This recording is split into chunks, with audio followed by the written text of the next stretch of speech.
Welcome to a Foxy Tech Tips tutorial on logging out of all devices on Instagram without changing your password. If you find this tutorial helpful, please consider subscribing to my channel and liking the video. Open up the Instagram app and tap on your user icon from the bottom right corner of the home page. Then tap on the three horizontal lines button in the top right corner. Tap on Settings from the menu that appears. In Settings, tap Security. Then tap on Login Activity.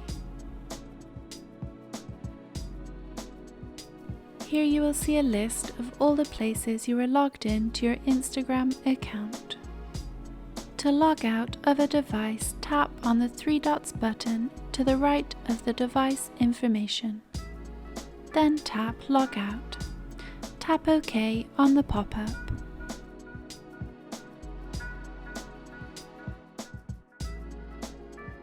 You can do this for every device.